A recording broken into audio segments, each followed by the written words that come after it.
Yeah. I buy very little now at conventions. I buy very, very little. There's very little that piques my interest. I've kind of shifted as well from video games to toys. Not that I'm really? I'm not completely converted, but like when I go to conventions, I look at more like toys than I do like the vintage stuff, the G1 Transformer stuff or the original 88 Turtle stuff, stuff I'm missing, but Nice. even that stuff is getting more expensive. Well, yeah, that and like my spending rate at a convention has gone like this. Year one, I spent like $300-400, I think, maybe even more. And I was like, T-shirts and games. You were and excited, that's why. Food and this and that and posters and You sign started the stuff. convention from beginning to end, literally. What do you mean? The Oh yeah, I convention, waited for the entry door, right? You would and then start, I would be there and closing, you'd be at the closing yeah, ceremony. That was and then you. go to the bar afterward. I was there Yeah. the whole time. So Yeah. like, I That's 3 days hotel. yeah. So that's food and everything. But Yeah. I'm talking like $500 or something. Oh, my Now God. I go, and like I literally spent. Let's say I spent 400 of that weekend. Let's not count hotel, everything. 400 of that weekend on like gear, and then $100 on like food or something, right? Because food is expensive last, there. These last few conventions I've been going to, like $0 on most stuff, except That's because you're a veteran now. yeah, and like just food and stuff like much more the experience rather than the gear and the stuff you can get there. But I still like supporting some of the local artists. I'll buy like one or two little things from. There's a people that lot I'm of like, artists that show up to these things now. They pretty much take up about 30% of the convention floor. Yeah, it's a lot. Yeah, they're pretty much like the pixel art. It's really popular at these conventions, and a lot of pixel paintings. Stuff that people can do themselves. Really easy stuff, really quick stuff they can make a buck on. And a lot of it's nice. I don't blame them for bringing it, but I just don't want a convention. I went to one, Classic Game Fest in Austin, and I tried it. I went 1 year as a guest, and I want to say about 60 to 70% of the convention floor was like art.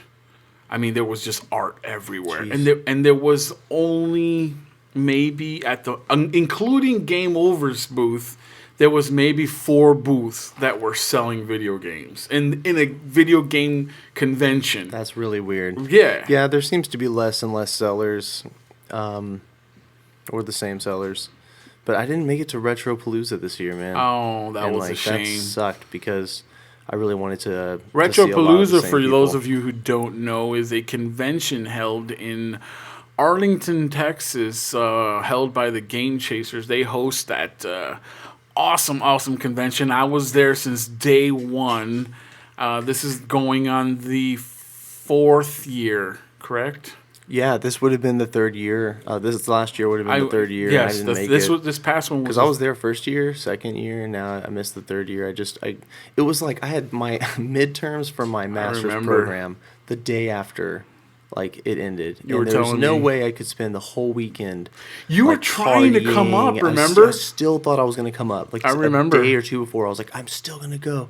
No way. Like, yeah, and I remember that. I did great on the test, but I needed those days. And it was just unfortunate that it landed on that. And so well, now they're this year, hopefully I can go. They're extending the convention to another city. They're going to Houston, right? Yep. It's That's awesome.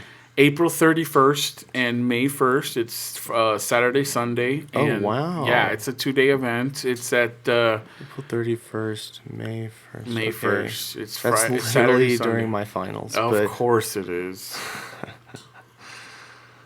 But that's going to be fun. There's going to be more guests. Damn, dude. Yeah. A lot of the completionist is showing up for that one again. I'm going to be there as a guest. Going to have a panel there.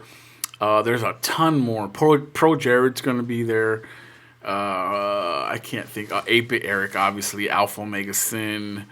A lot of my friends, my personal friends. Yeah, man. They're all going to be there again. It's going to be so awesome. The convention's going to be a lot of toy-based stuff I hear this year. I know of a couple of retro video or retro toy guys that are showing up to the convention to sell a bunch of retro toys, which I'm now currently really getting into, guys. I really like the retro toys now that I'm able to get them, because now I'm able to afford them.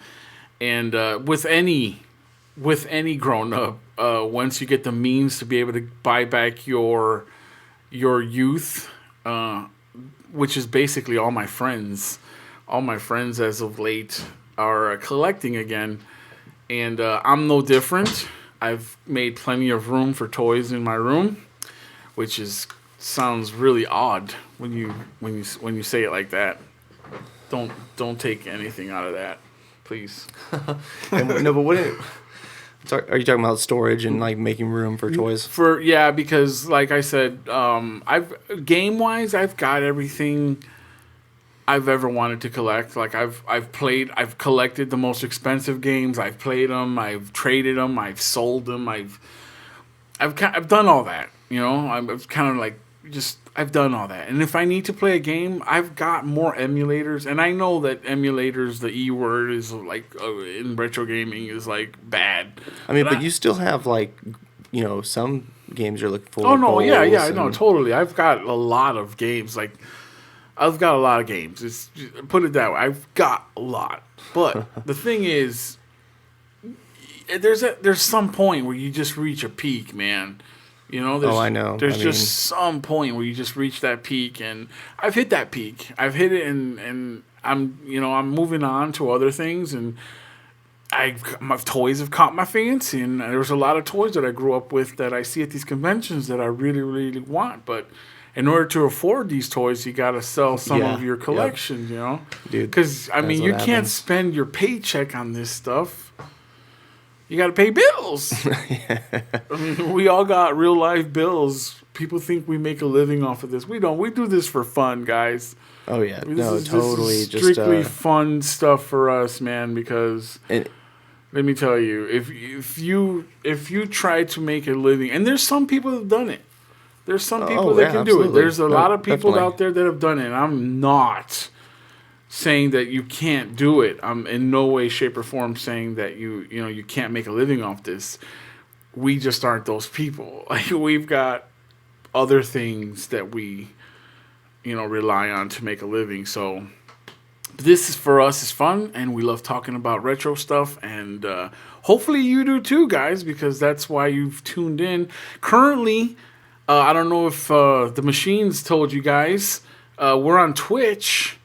Go ahead and tell him the Twitch name, because he just made all this new stuff up, and give our listeners a way to get a hold of us through our other social media sites. Absolutely. So we just started this up, and we've just put in place an email that is chiefandthemachine@gmail.com, and we want to get all questions or comments or whatever y'all want to throw our direction. That's the email to do that at, chiefandthemachine@gmail.com.